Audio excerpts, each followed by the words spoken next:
मुझे गोली मत मारना।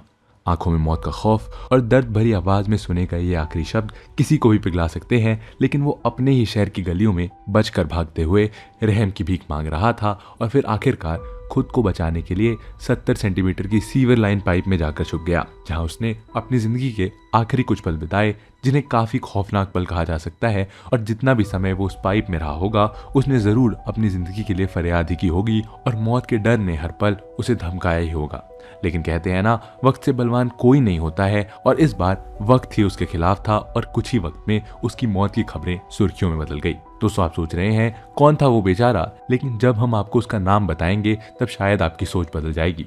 जी हाँ दोस्तों, हम जिसके बारे में बात कर रहे हैं वो कोई आम इंसान नहीं, बल्कि वो तानाशाह मुअम्मर मोहम्मद अबू मिन्यार अल गद्दाफी है, जिसने 42 साल तक लिबिया पर राज किया। आंखों पर काला चश्मा, अतरंगी कपड़े, सिर पर गोल टोपी और आसपास महिला गार्ड्स लिए गद्दाफी एक जमाने में बहुत ही आकर्षक व्यक्तित्व का मालिक था।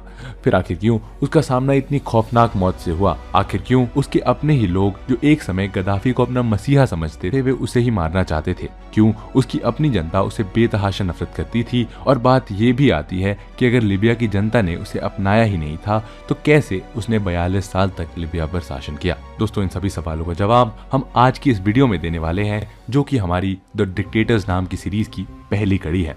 इस सीरीज में हम विश्व भर के उन क्रूर तानाशाहों की बात करेंगे, जिन्होंने न केवल जीवित रहते हुए समाज को शर्मसार किया, बल्कि मरने के बाद भी वो समाज के ऊपर एक गहरा प्रभाव छोड़ गए। तो दोस्तों, ये वीडियो काफी इंटरेस्टिंग होने वाली है, तो इसके एंड तक जरूर बने रहिए।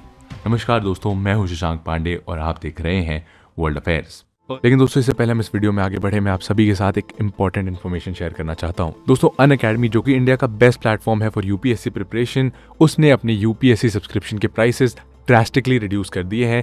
अनअकैडमी का UPSC CSC subscription for 15 month, जो कि वर्थ है 49,999 रुपीज का, अब उसके प्राइसेस रिड्यूस करके मात्र 24,999 कर दिए गए हैं, which has been the lowest ever. और ये ऑफर केवल लिमिटेड पीरियड के लिए वैलिड है, तो आप अभी जाइए और सब्सक्राइब कीजिए। And don't forget to use the coupon code world affairs to get massive discounts. Early life of Gaddafi and how he came to power. दोस्तों, 7 जून 1942 लिबिया के सिरते शहर के रेगिस्तान के बीच एक तंबू में एक बच्चे का जन्म हुआ, और किसे पता था कि रेत के टीलों के बीच पैदा हुआ वो बच्चा आने वाले समय में अपने देश पर शासन करने वाला है, जिसे पूरी दुनिया गद्दाफी के नाम से जानेगी। दोस्तों, गद्दाफी का परिवार बेदुवीन था, और बेदुवीन उन घुमंतु लोगों को कहा जाता है जो उत्तरी अफ्रीका, लेवांत और ऊपरी मेसोपोटामिया जैसे इलाकों के रेगिस्तान में रहते हैं। भले ही गद्दाफी का परिवार गरीब था, लेकिन गद्दाफी के पिता ने उसे अच्छी शिक्षा दी थी। साथ ही गद्दाफी को धार्मिक शिक्षा भी दी गई थी। और दोस्तों, 1960 के दशक में जब गद्दाफी बड़ा हो रहा था, तो उस दौरान लिबिया में इदरिस का राज हुआ करता था, लेकिन इदरिस के राज में लिबिया की जनता बिल्कुल भी खुश नहीं थी। वजह थी इदरिस सरकार का पश्चिमी देशों के करीब होना, और लिबिया में तेल की प्रचुर मात्रा में भंडार थे, पर उस पर लिबिया का नहीं बल्कि पश्चिम के देशों का कंट्रोल था। और क्योंकि उस समय भी मिडिल ईस्ट या अफ्रीकन कंट्रीज के पास तेल निकालने की टेक्नोलॉजी नहीं हुआ करती थी, इसीलिए इन देशों के शासक पैसों के लालच में अपनी ऑयल इंडस्ट्री का पूरा कंट्रोल वेस्टर्न देशों की कंपनीज को दे दिया करते थे। और लिबिया का भी कुछ ऐसा ही हाल था।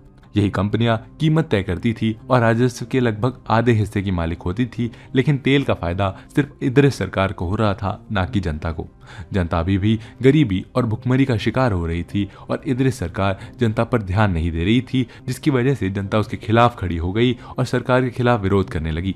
गद्दाफी अपने आसपास ये सब होते हुए देख रहा था, और बचपन की गरीबी और सरकार के शोषण ने उसको भी विद्रोही बना दिया। और कहीं ना कहीं बड़े होते ही उसके मन में इस बात ने घर बना लिया कि अगर गरीबी से निकलना है तो पावर चाहिए, और पावर पाने का सत्ता में आना ही एकमात्र रास्ता है।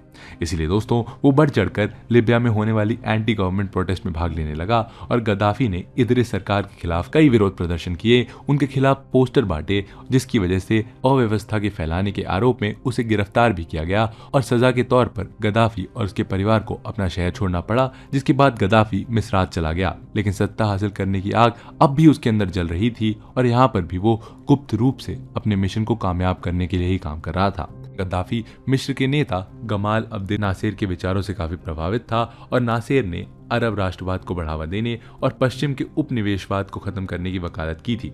गद्दाफी भी लिबिया की जनता को इदरिस से आजाद करने के लिए कुछ ऐसा ही करने का सोच रहा था और इसके लिए उसने सेना का रास्ता चुना। उसको मालूम था कि अगर वो सेना में सेंध लगाने में कामयाब रहता है तो सत्ता को हासिल करना उसके लिए मुश्किल नहीं होगा और इसीलिए दोस्तों गद्दाफी ने सेना में शामिल होने के लिए 1963 में अपनी विचारधारा वाले दोस्तों के साथ रॉयल मिलिट्री एकेडमी बेंगाजी में ट्रेनिंग ली। और दोस्तों कैडरों के समूह के साथ उसने 1964 में प्री ऑफिसर्स मूवमेंट की केंद्रीय समिति की स्थापना की और ये मिस्र के नासिर की ही एक क्रांतिकारी जैसा समूह था। दोस्तों गद्दाफी ये सब इसीलिए कर रहा था ताकि वो अपनी पहुंच सत्ता के सर्वोच्च लेवल तक बना सके और जन समर्थन हासिल कर सके और अपना एक प्रभाव छोड़ सके। इसी दौरान लिबिया में अलग अलग तरीके से गद्दाफी ने सरकार में सेंध मारनी शुरू की और उसने कुछ खुफिया जानकारी इकट्ठा की और अपने समर्थकों को इकट्ठा करना शुरू कर दिया। 1965 में गद्दाफी ने ग्रेजुएशन कंप्लीट की और आर्मी सिग्नल कॉर्प्स में कर्नल बन गया और तब से लेकर अपने अंत तक गद्दाफी को कर्नल गद्दाफी के नाम से ही जाना जाता था और कर्नल बनने से गद्दाफी धीरे धीरे पॉलिटिकली और इकोनॉमिकली अपना दबदबा कायम करने लगा। लेकिन दोस्तों अब वक्त बदल रहा था और लिबिया के हालात पहले के मुकाबले बद से बदतर होते जा रहे थे।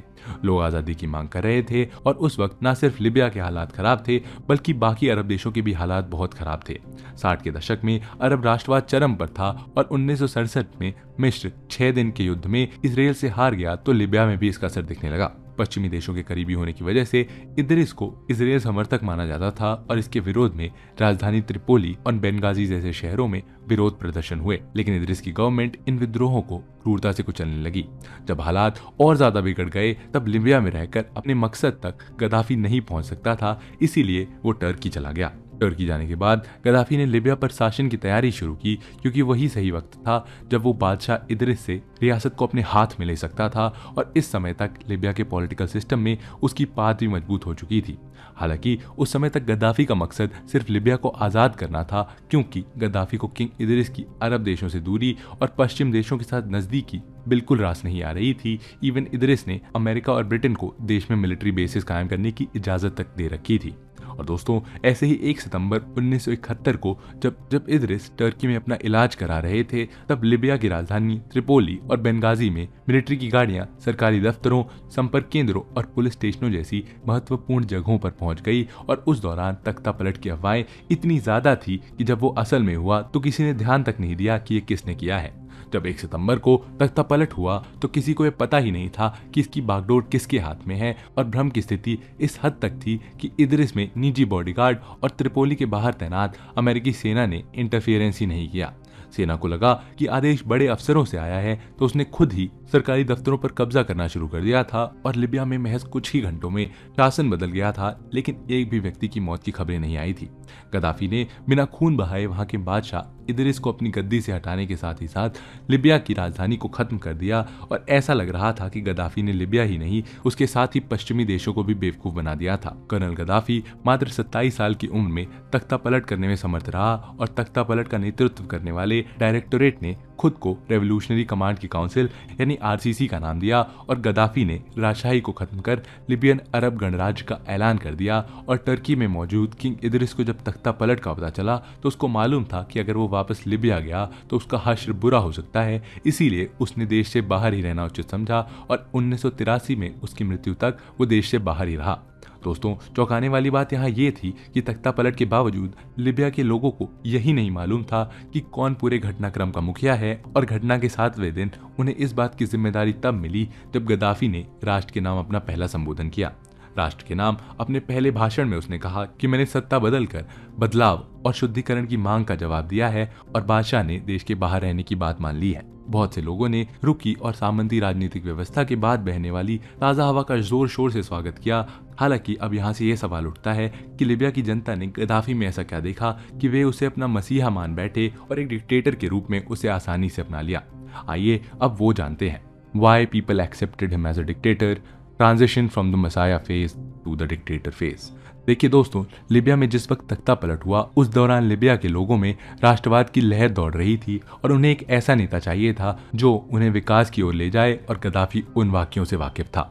जैसा कि हम आपको पहले भी बता चुके हैं, गद्दाफी मिस्र के गुलाम अब्देल नासेर को अपना राजनीतिक हीरो मानता था, जिनकी छवि उस समय बहुत अच्छी थी। और जब गद्दाफी सत्ता में आया तो लोगों को यही लगा था कि कर्नल गद्दाफी गुलाम अब्देल नासेर के नक्शे कदम पर चलेगा। दोस्तों, यही एक कारण था कि लिबिया की जनता ने सुकून की सांस ली थी। हालांकि गद्दाफी ने जब शासन संभाला तो उसने अपने लोगों को विश्वास दिलाया था कि वो बादशाहत में यकीन नहीं रखता, वो कभी नहीं चाहता कि लोग उसे पूजे, और यही कारण था कि लोग कर्नल गद्दाफी की सत्ता संभालने से बहुत ज्यादा खुश भी हुए थे। लेकिन जैसे जैसे समय बीता वो निरंकुश तानाशाह बनता गया।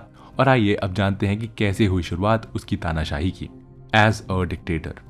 दोस्तों, गद्दाफी ने सबसे पहले सत्ता में आते ही उन विदेशी कंपनियों को सीधा ऑर्डर दे दिया कि तेल की मुंह मांगी कीमत दी जाए, वरना उन्हें लौट जाना होगा। इसके साथ ही उसने ये आदेश भी जारी किया कि लिबिया में काम करने वाली विदेशी कंपनियों को टैक्स का एक बड़ा हिस्सा देना होगा।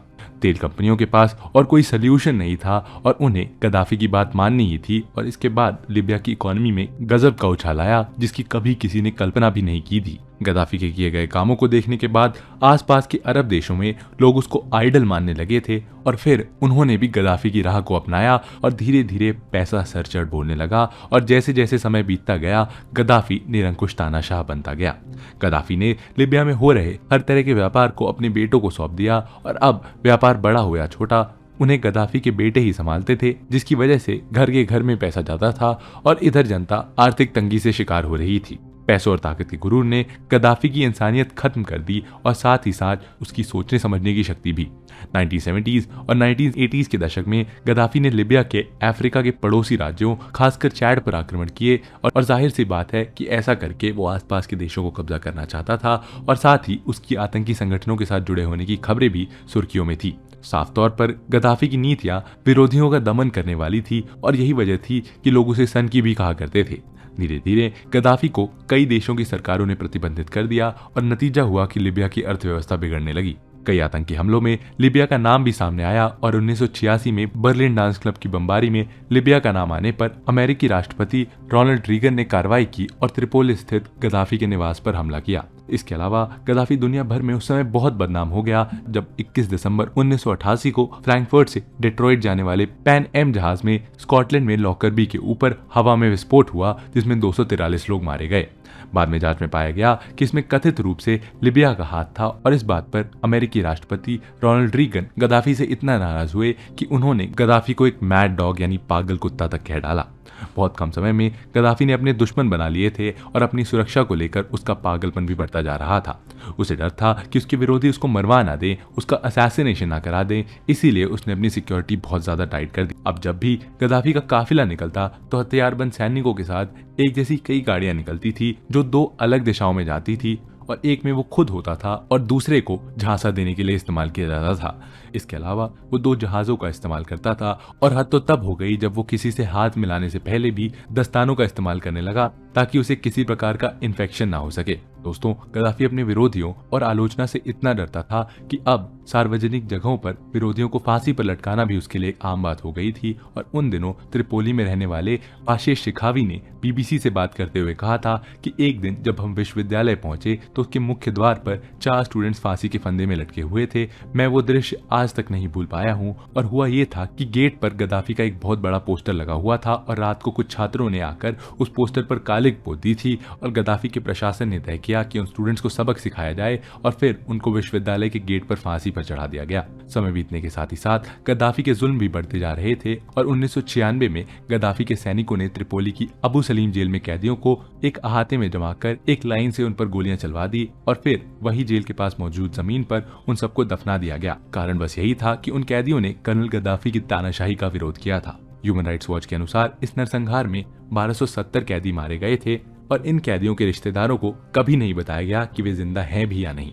उन कैदियों के रिश्तेदार कई सालों तक उनके लिए सामान लेकर जाते रहे और जेल के लोग सामान लेकर रख लेते थे, ये कहते हुए कि वो सामान कैदियों तक पहुंचा दिया जाएगा। और लगभग 14 साल बाद इस बात का खुलासा हुआ। एक नरसंहार की सोच तो एक बार समझी भी जा सकती है, लेकिन 14 साल की झूठी उम्मीद, जब परिवार ये आस लगाए बैठे हो कि उनके लोग एक दिन घर वापस आएंगे, जबकि रियलिटी में उनकी डेड बॉडी फांसी की गड्ढे में पड़ी रहती थी, ये सोच पाना एक मानवीय दिमाग के लिए पॉसिबल ही नहीं है। फिर दोस्तों बात यहीं तक नहीं थी। हद तो तब हो गई जब स्कूली छात्राओं की शोषण की खबरें आने लगी और इन खबरों ने कई लोगों के दिलों को दहला दिया और गद्दाफी के खिलाफ नफरत के ज्वालामुखी ने जन्म ले लिया। और यहीं से वही लोग जो इदरिस के तख्तापलट के समय गद्दाफी को मसीहा मान बैठे थे, अब खुले तौर पर उसके खिलाफ चले गए।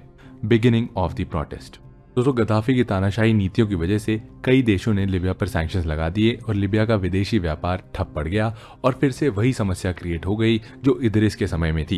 लिबिया की अर्थव्यवस्था बिगड़ने लगी थी और जनता फिर से त्रस्त होने लगी थी, क्योंकि गरीबी, भ्रष्टाचारी और भुखमरी की सीमा चरम पर थी। लोग सालों से राज कर रहे तानाशाह और राष्ट्रपतियों से तंग आ चुके थे और रोजगार कम था और जीवन का स्तर भी नीचे जा रहा था और विरोध की आवाजों को दबाने की पुरजोर कोशिश हो रही थी। लेकिन दोस्तों गद्दाफी के कर्मों की परिणति भी तब आई जब टूनीशिया में 2010 में एक चिंगारी फूटी जिसने संपूर्ण मिडिल ईस्ट में अरब स्प्रिंग को जन्म दिया।